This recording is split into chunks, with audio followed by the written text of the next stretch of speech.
SSI.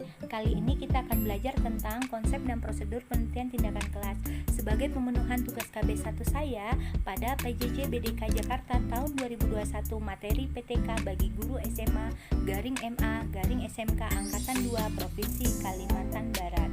Sebelumnya, kita akan masuk ke sejarah singkat penelitian tindakan kelas atau biasa disebut dengan PTK atau Class Action Research atau biasa disebut dengan CAR. Baiklah, kita akan belajar tentang sejarah singkat PTK. Class Action Research atau CAR atau PTK adalah salah satu penelitian yang dikembangkan dari Action Research atau penelitian tindakan. Penggagas pertama istilah Action Research itu di sekitar tahun 1930-an digagas oleh Kurt Lewin. Seiring bertambahnya waktu, terus berkembangnya istilah Action Research atau penelitian tindakan.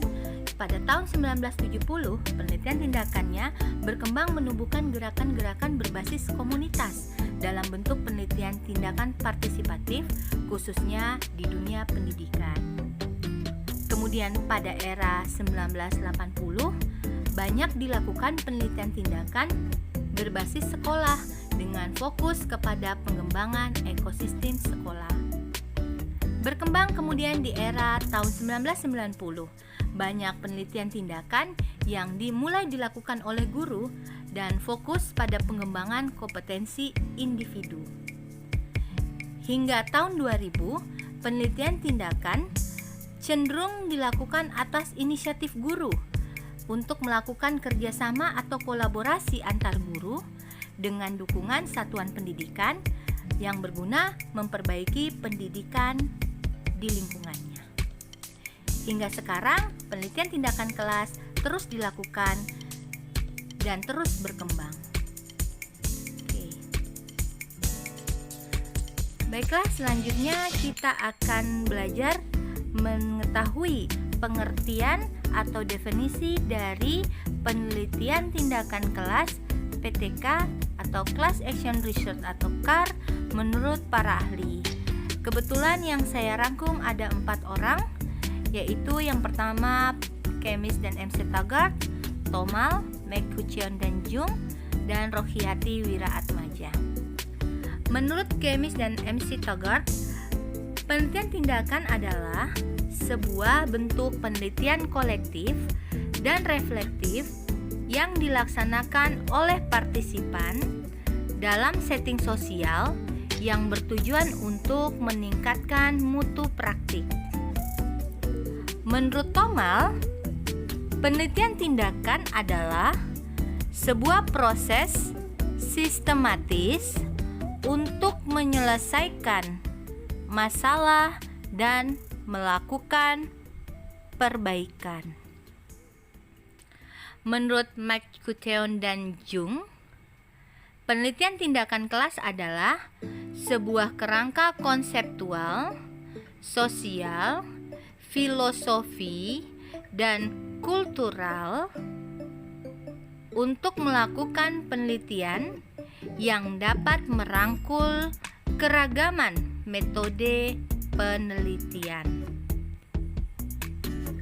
Menurut Rohiyati Wiraatmaja, penelitian tindakan kelas adalah bagaimana sekelompok guru dapat mengorganisasikan kondisi praktik pembelajaran mereka dan belajar dari pengalaman mereka sendiri.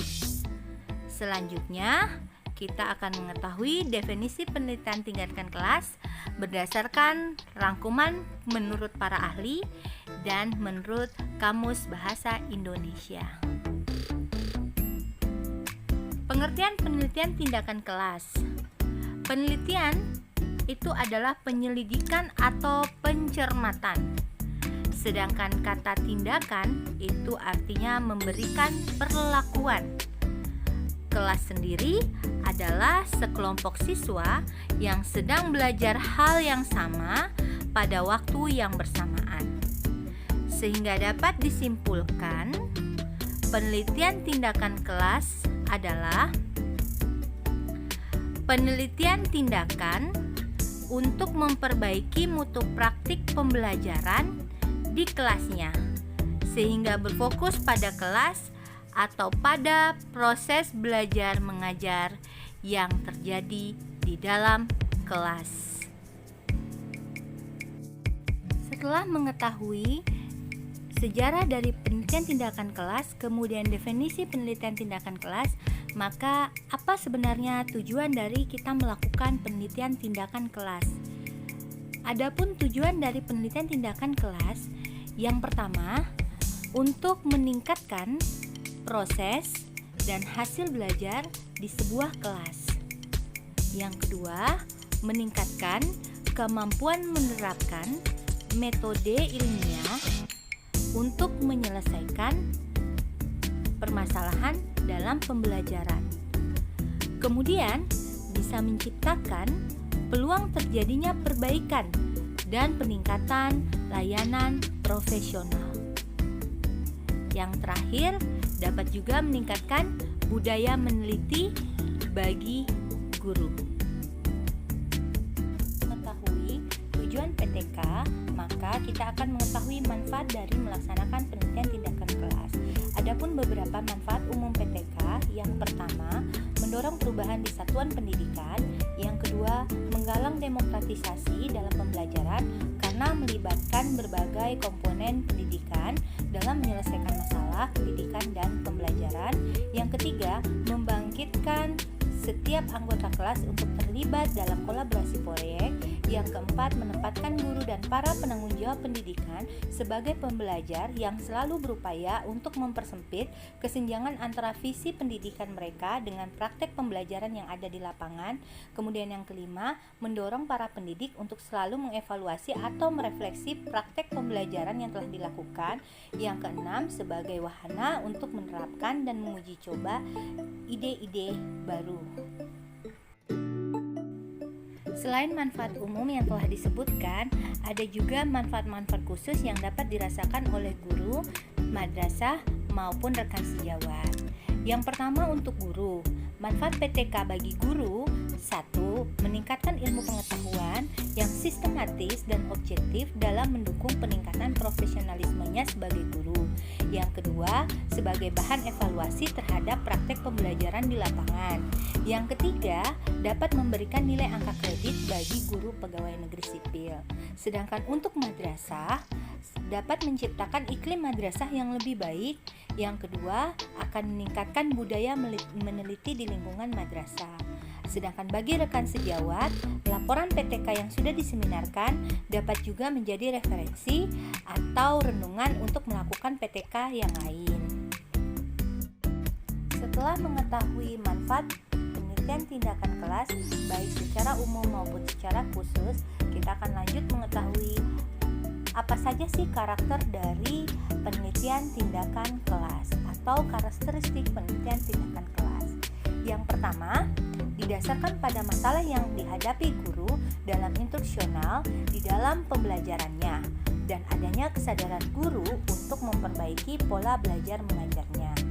Yang kedua, semua siswa yang ada di dalam kelas akan menjadi objek penelitian tanpa harus dilakukan sampling. Yang ketiga, adanya kolaborasi sesama guru dalam pelaksanaannya. Yang keempat, peneliti sekaligus praktisi akan melakukan refleksi. Yang kelima, bertujuan untuk memperbaiki atau meningkatkan kualitas praktek instruksional. Yang keenam, dilaksanakan dalam rangkaian langkah dengan beberapa siklus. Berikutlah karakter dari penelitian tindakan kelas. Syarat selanjutnya adalah syarat melakukan penelitian tindakan kelas. Yang pertama, permasalahan yang akan diangkat sebagai tema penelitian adalah masalah praktis atau strategi tindakan yang dapat ditingkatkan melalui tindakan. Yang kedua, tindakan perbaikan harus dapat dilakukan dalam bentuk pengulangan tindakan atau siklus yang terdiri dari perencanaan, tindakan, pengamatan, dan refleksi pada setiap langkah dan dilakukan secara sistematik. Yang ketiga, peneliti dan partisipan harus memiliki rasa tanggung jawab untuk meningkatkan mutu praktik pada setiap langkah, meningkatkan partisipasi agar dapat mempengaruhi yang lainnya sehingga terdorong secara bertahap untuk mengubah cara berpikir dan cara bertindak. Selanjutnya kita akan mengetahui tentang waktu, tempat, dan subjek penelitian tindakan kelas. Untuk waktu dilaksanakan penelitian tindakan kelas, umumnya dilaksanakan antara 2 sampai 3 bulan. Kemudian dalam satu siklus terdiri dari 2 sampai 6 kali pertemuan. Kemudian waktu tersebut dibutuhkan untuk dapat menyelesaikan sajian beberapa pokok bahasan dari mata pelajaran tertentu. Sedangkan tempat penelitian tindakan kelas ya sudah pasti diadakan di kelas, tapi kelas yang dicarikan solusi atas permasalahan yang terjadi. Kemudian subjek dari penelitian tindakan kelas itu sendiri adalah seluruh peserta didik yang berada di kelas yang sedang dicarikan solusi. Kemudian selanjutnya kita akan bahas langkah-langkah apa saja sih yang berada dalam satu siklus penelitian tindakan kelas. Sebagaimana telah disebutkan dalam ciri penelitian tindakan kelas bahwa terdapatnya beberapa siklus. Nah, dalam satu siklus adanya yang pertama perencanaan. Pada perencanaan ini peneliti mulai berkolaborasi dengan orang yang dianggap bisa memberikan masukan untuk merencanakan penelitian. Poin-poin yang harus dirumuskan yaitu merumuskan masalah, merumuskan tujuan penelitian, menentukan tindakan, merancang setting penelitian, menentukan jumlah siklus dan pertemuan, menentukan materi ajar, menentukan teknik dan instrumen pengumpulan data, dan menyusun jadwal penelitian. Langkah kedua adalah tindakan atau action, yaitu melaksanakan apa yang telah direncanakan sebelumnya di dalam kelas. Langkah ketiga adalah pengamatan atau observasi yang akan menghasilkan data berupa catatan pengamatan, foto, video, hasil wawancara, dan jenis lain yang memungkinkan untuk diperoleh. Kemudian langkah yang terakhir adalah refleksi yang meliputi kegiatan analisis, sintesis, penafsiran atau penginterpretasian dan menjelaskan data yang dikumpulkan melalui kegiatan observasi. Selanjutnya kita akan bahas tentang langkah penelitian tindakan kelas. Langkah-langkah penelitian tindakan kelas terdiri dari beberapa siklus. Sebagaimana telah disebutkan di karakteristik PTK bahwa PTK memiliki beberapa siklus.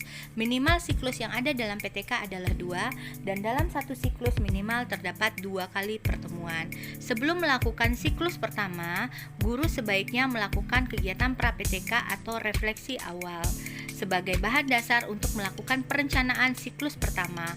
Setelah masuk ke perencanaan siklus pertama, kemudian dilanjutkan dengan pelaksanaan, pengamatan, dan refleksi siklus pertama. Dari refleksi siklus pertama akan ada perbaikan untuk siklus kedua, mulai lagi dengan perencanaan, pelaksanaan, pengamatan, dan kemudian refleksi siklus kedua. Hasil refleksi siklus kedua dapat dilanjutkan untuk siklus ketiga, atau jika sudah dirasa cukup maka dapat ditarik kesimpulan dari siklus kedua. Adapun metode pengumpulan data dari penelitian tindakan kelas atau observasi, wawancara, dokumentasi, angket, dan kemudian tes. Adapun observasi yang dimaksud meliputi kegiatan pemusatan perhatian terhadap sesuatu objek dengan menggunakan seluruh alat indera. Dari observasi akan menghasilkan catatan berupa catatan observasi atau catatan pengamatan. Sedangkan wawancara adalah sebuah dialog yang dilakukan oleh pewawancara untuk memperoleh informasi dari terwawancara. Lalu dokumentasi dilakukan dengan cara mengumpulkan dan mencermati benda-benda tertulis seperti buku, majalah, dokumen, peraturan, notulen rapat, catatan harian, dan sebagainya. Untuk angket sendiri biasanya sudah diberikan pilihan-pilihan seperti ya, setuju, ragu-ragu. Kemudian untuk tes sendiri adalah tes tertulis ataupun tes lisan. Selanjutnya yang terakhir adalah validitas dan reliabilitas. Validitas yang dibutuhkan untuk meningkatkan objektivitas penelitian dapat ditingkatkan melalui triangulasi, baik triangulasi peneliti, triangulasi waktu, triangulasi ruang, dan triangulasi teoritis. Sedangkan rehabilitas PTK dapat dilakukan dengan cara melampirkan data asli seperti transkrip wawancara dan catatan lapangan, menggunakan lebih dari satu sumber data untuk mendapatkan data yang sama dan berkolaborasi dengan sejawat atau orang lain yang relevan. Baiklah, demikian presentasi dari saya tentang prosedur penelitian tindakan kelas dan konsep penelitian tindakan kelas. Kurang dan lebihnya saya mohon maaf. Semoga ada manfaatnya. Silahkan hubungi kontak person yang telah disediakan jika ada saran dan kritik.